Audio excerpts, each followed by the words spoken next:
Assalamualaikum warahmatullahi wabarakatuh. Yang saya hormati Bapak atau Ibu tim penilai ujian praktik kelompok peminatan SMAN 47 Jakarta tahun pelajaran 2020-2021. Perkenalkan, nama saya Bintang Wijaya Yuda dari kelas 11 MIPA 1, nomor urut absen 5. Dan pada video kali ini saya akan menjelaskan tentang laporan serta hasil percobaan yang telah saya buat mengenai uji bahan makanan. Selamat menyaksikan. Jadi yang pertama dari laporan percobaan ini adalah uji kandungan zat karbohidrat pada bahan makanan. Yang selanjutnya, landasan teorinya yang saya gunakan adalah untuk memiliki tumbuh sehat dan tumbuh normal, setiap orang memerlukan zat makanan seperti karbohidrat, lemak, protein, vitamin, mineral, dan air. Kandungan zat dalam makanan dapat diidentifikasi dalam suatu pengujian sederhana, namun jumlah kandungan setiap zat makanan dalam bahan makanan hanya dapat diidentifikasi dengan cara yang kompleks. Karbohidrat merupakan senyawa yang terdiri atas unsur karbon, hidrogen, dan oksigen yang umumnya dikenal sebagai senyawa gula. Untuk mengetahui amilum dalam bahan makanan dapat diuji dengan pemberian larutan lugol atau betadin.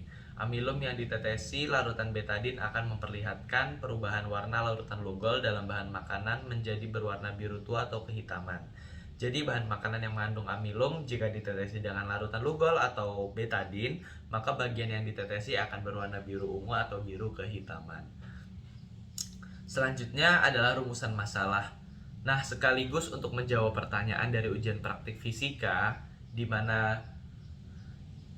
kita disuruh menjelaskan atau diminta menjelaskan tentang langkah-langkah utama dalam metode ilmiah. Dan nomor 2 adalah mengelompokkan kegiatan yang telah kita lakukan ke dalam tahapan metode ilmiah. Nah, nomor 3 ini rumusan masalah. Kalau kita identifikasi ke dalam metode ilmiah, rumusan masalah ini masuk ke dalam metode ilmiah yang nomor 1, yaitu merumuskan masalah. Merumuskan masalah ini biasanya diungkapkan sebagai kalimat pertanyaan, dan perumusan masalah harus menjadi masalah yang bisa diselesaikan.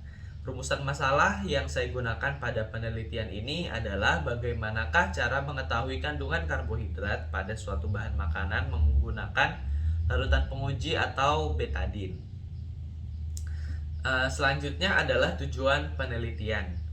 Tujuan penelitian yang saya gunakan adalah untuk mengetahui kandungan zat karbohidrat dari berbagai jenis bahan makanan. Nah, setelah kita membuat rumusan masalah serta membuat tujuan, sebagai bagian dari metode ilmiah kita harus mengumpulkan informasi. Ini bisa dilakukan dengan observasi maupun studi literatur seperti jurnal ilmiah atau penelitian-penelitian lain yang sudah ada sebelumnya.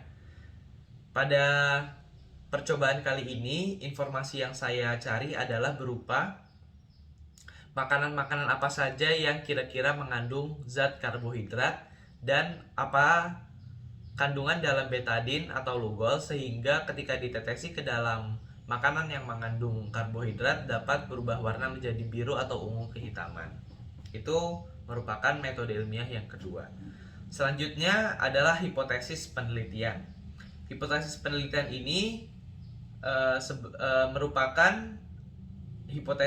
merupakan langkah-langkah dalam metode ilmiah yang ketiga. Hipotesis itu adalah jawaban sementara terhadap masalah yang masih bersifat praduga atau dugaan karena masih harus dibuktikan kebenarannya melalui penelitian. Hipotesis yang saya gunakan adalah makanan yang mengandung karbohidrat akan mengalami perubahan warna setelah ditetesi larutan penguji yaitu betadin. Yang selanjutnya adalah waktu dan tempat penelitian. Penelitian dilaksanakan pada Selasa 9 Februari 2021 bertempat di Jalan Wadasari 4 nomor 27A RT 4 RW 2 Pondok Betung Pondok Aren Tangerang Selatan Banten. Yang selanjutnya ada alat dan bahan. Alat yang saya gunakan dalam percobaan pada kali ini adalah piring, sendok, tisu, sarung tangan, dan gelas. Dan bahan yang saya uji ada margarin, tahu, nasi, tepung terigu, roti, dan susu bubuk. Dan untuk pelengkapnya ada air, dan jangan lupa Yang terakhir juga ada alat penguji atau larutan penguji, yaitu betadine. Nah, setelah kita sudah menyiapkan semua alat dan bahan, selanjutnya adalah prosedur penelitian atau langkah kerja. Prosedur penelitian atau langkah kerja ini masuk ke dalam metode ilmiah yang keempat, yaitu melakukan percobaan. Untuk menguji kebenaran dari hipotesis atau jawaban sementara yang telah kita buat di tahapan sebelumnya, maka yang harus kita lakukan adalah melakukan percobaan atau penelitian.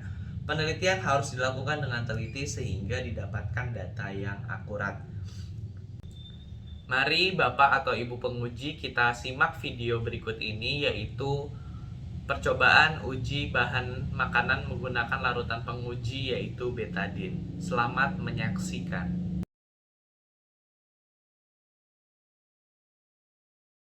Nah, kita langsung aja ke step-stepnya. Yang pertama itu jangan lupa kita pakai sarung tangan dulu. Nah, setelah itu pertama ini kita harus masing-masing dari bahan makanan yang akan kita uji itu kita larutkan dengan sedikit air. Nah, setelah kita aduk seperti ini, jangan lupa kita lap dulu alat pengaduk atau sendoknya menggunakan tisu supaya kandungan yang ada di suatu bahan yang kita uji tidak bercampur dengan bahan uji yang lain.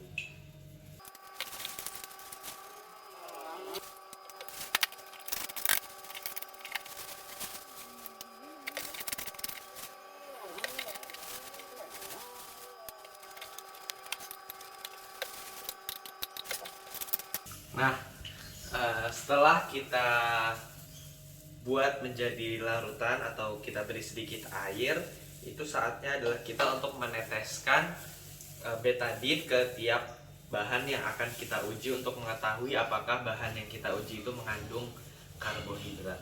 Kita akan mulai dari susu terlebih dahulu. Yang kedua, kita coba di roti. Selanjutnya atau yang ketiga kita coba di margarin. Dan kita coba di tepung terigu. Kita coba di nasi. Dan selanjutnya kita coba di tahu.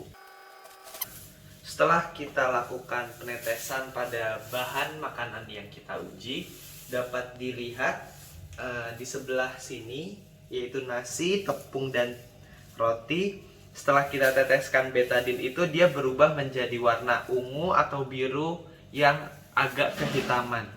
Sedangkan tahu, margarin, dan susu tetap berwarna betadine pada umumnya, yaitu warna kuning kecoklatan.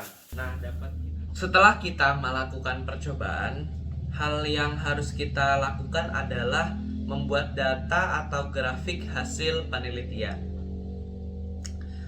Dari data yang telah saya buat berdasarkan percobaan yang telah saya lakukan, di sini saya tulis atau saya masukkan ke-6 bahan tersebut dan pengamatan sebelum ditetesi betadine dan pengamatan sesudah ditetesi betadine berdasarkan warnanya.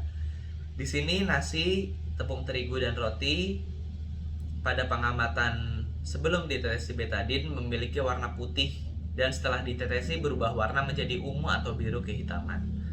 Selanjutnya margarin, tahu, dan susu bubuk sebelum ditetesi memiliki warna kuning untuk margarin dan putih untuk tahu dan susu bubuk. Dan ketika ditetesi betadine, margarin tetap berwarna kuning, tahu tetap berwarna putih, dan susu bubuk berubah warna menjadi warna kuning karena warna dari betadine itu sendiri yang berwarna kuning kecoklatan. Dan selanjutnya adalah analisis data hasil penelitian.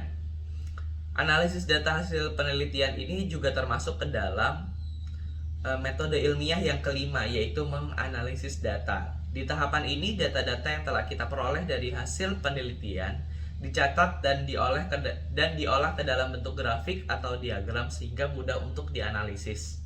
Seperti pada laporan ini yang nomor 9 yaitu data hasil penelitian. Analisis yang saya gunakan atau yang saya dapatkan adalah betadin digunakan untuk menguji apakah suatu makanan mengandung karbohidrat atau tidak. Apabila makanan yang kita tetesi lugual menghitam, maka makanan tersebut mengandung karbohidrat. Semakin hitam berarti makanan tersebut memiliki kandungan karbohidrat yang banyak. Sesuai pernyataan di atas diperoleh hasil pengujian sebagai berikut. Pada nasi, tepung terigu dan roti, setelah ditetesi air dan diberi tetesan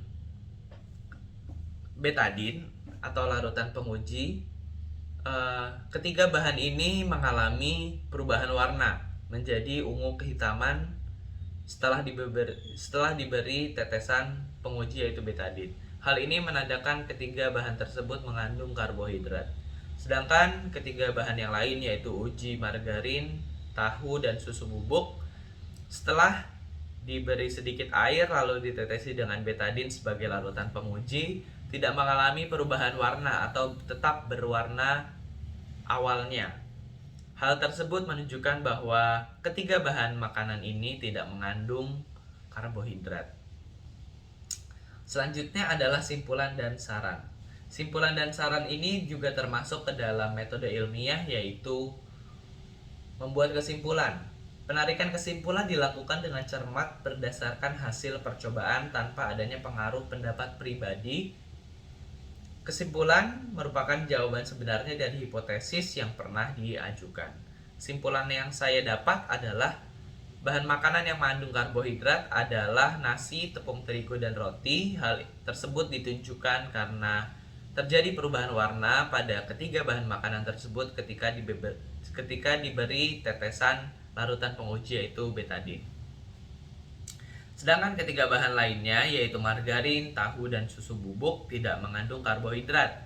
Hal tersebut dikarenakan bahan tersebut tidak menunjukkan perubahan warna setelah ditetesi larutan penguji yaitu betadin. Proses penyerapan iodin oleh karbohidrat adalah dalam larutan pati terdapat unit-unit glukosa yang membentuk rantai heliks karena adanya ikatan dengan konfigurasi pada tiap unit glukosanya.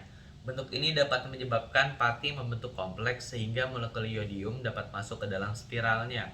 Hal tersebutlah yang menyebabkan terjadi perubahan warna pada bahan makanan yang mengandung karbohidrat jenis polisakarida ketika ditetesi dengan betadin. Dan saran yang saya berikan pada percobaan kali ini adalah sebaiknya haluskan terlebih dahulu makanan yang hendak diuji sebelum ditetesi larutan penguji yaitu betadin supaya reaksi yang terjadi lebih merata. Dan yang terakhir adalah daftar pustaka. Daftar pustaka adalah sebagai sebuah konsep atau beberapa konsep mengenai sarana dan himpunan pengetahuan untuk praktik-praktik berpengetahuan. Dan daftar pustaka yang saya temukan ada 3 dalam membantu percobaan yang telah saya lakukan. Jawab pertanyaan terakhir dari fisika. Pertanyaan terakhir dari fisika adalah jelaskan 3 hal yang harus dilakukan sebagai bagian dari keselamatan kerja pada percobaan kali ini. Hal yang saya lakukan sebagai bagian dari keselamatan kerja pada percobaan kali ini, yang pertama adalah mencuci tangan sebelum dan sesudah melakukan percobaan untuk menjaga kondisi tangan agar supaya steril dalam melakukan percobaan. Yang kedua adalah menggunakan sarung tangan. Hal ini ditujukan untuk menghindari zat-zat yang kiranya berbahaya dalam percobaan agar tidak langsung terkena kepada tangan kita. Dan keselamatan kerja yang terakhir adalah membuang bahan sisa percobaan ke tempat sampah atau tempat yang selayaknya. Hal ini ditujukan agar bahan-bahan yang telah kita uji tidak merusak lingkungan sekitar apabila dibuang ke tempat yang sembarangan. Sekian laporan ujian praktik kelompok peminatan yang telah saya buat. Terima kasih kepada Bapak atau Ibu penguji yang telah menyempatkan waktunya untuk menonton video yang telah saya buat. Saya akhiri, wassalamualaikum warahmatullahi wabarakatuh.